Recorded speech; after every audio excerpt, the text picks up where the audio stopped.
அதனால இவ்வளவு பெரிய வளர்ச்சிங்கிறது ரொம்ப ஆச்சரியமான வளர்ச்சி தான். அரசியல் பத்தி சொல்லியிருந்தீங்க.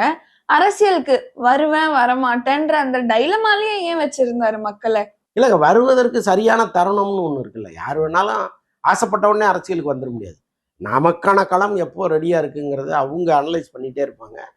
அவங்க அப்பாவும் இவரும் சேர்ந்து அதற்கான முயற்சிகளை முன்னெடுத்துக்கிட்டே இருந்தாங்க. இந்த அண்ணா சாரை போய் பார்த்தது, அப்புறம் ராகுல் காந்தியை பார்த்தது, மோடியவும் பார்த்துருக்கிறாரு அவர். அதே மாதிரி வந்து ஒரு முறை தேர்தலில் வந்து அதிமுகவுக்கு ஒரு மறைமுகமான சப்போர்ட், ஒரு ஒரு பெரிய அளவு சப்போர்ட் பண்ணலனாலும் அங்கங்கே ரசிகர் மன்றங்களை வந்து நீங்கள் ஏடிஎம்கேவோட கோஆர்டினேட் பண்ணுங்க அப்படின்லாம் சொல்லி பண்ணது. ஸோ இந்த மாதிரி விஷயங்கள்லாம் வந்து அவர் அரசியலுக்கு வந்துட்டாருங்கிறத நமக்கு உணர்த்துச்சு.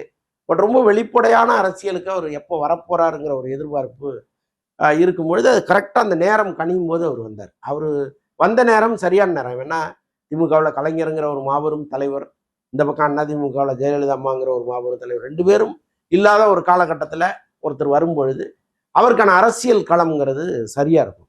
ஸோ அதனால சரியான டைம் தான் அவர் வந்து